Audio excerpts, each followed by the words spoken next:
ఒక తెల్లగా మాట్లాడొచ్చా? అయ్యో, ఎందుకండి నన్ను మాటలతో ఇలా చంపుతున్నారు?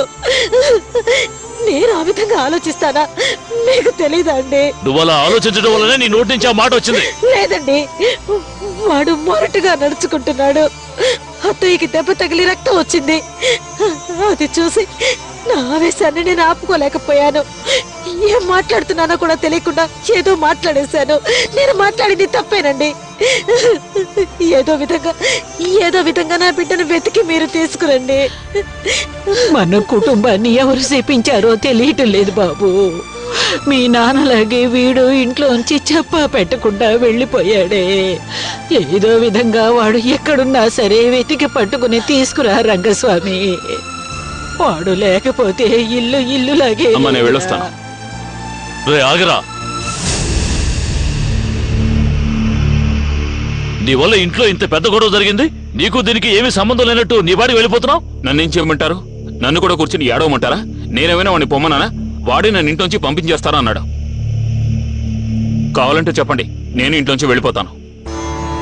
ఒరే శ్రీనివాస్, నువ్వేమిట్రా పుండు మీద కారం చల్లినట్టుగా మాట్లాడుతున్నావు? మరేంటి బొమ్మ, ఏదో నేనే వాడిని పొమ్మన్నట్టు నన్ను అడుగుతున్నారు. వాడేగా వెళ్ళాడు, వాడే వస్తాడు. దేవుడా, వీళ్ళన్నదమ్ములు ఒకరితో ఒకరు ఐకమత్యంగా లేకుండా ఇలా కొట్టుకుంటున్నారే. నేనేం చెయ్యను.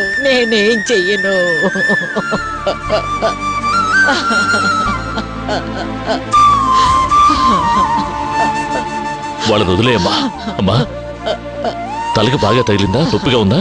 నన్ను వదిలేయరా, నేను చావబోయేదాన్ని. అలా మాట్లాడకమ్మా. నా మనవడు ఎక్కడున్నా వెతికి పట్టుకుని తీసుకురారా, అది చాలు నాకు. తీసుకొస్తాను. ఏడవకు.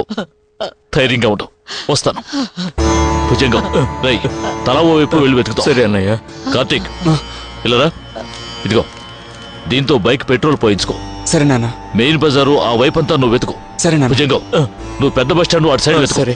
నేను రైల్వే స్టేషన్ మిగతా చోట్ల వెతుకుతాను. సరే అన్నయ్య. త్వరగా వెళ్ళు.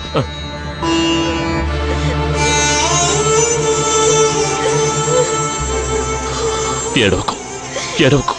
ఏదో ఆవేశంలో మాట్లాడాను, అది మనసులో పెట్టుకోకు. వచ్చేస్తాడు. ఆ దేవుడు మనకి అన్యాయం చేయడు. ఎక్కడున్నా సరే నేను వెతికి తీసుకొస్తాను. ఏడవకు. అమ్మకి ధైర్యం చెప్పు. రా, త్వరగా పద.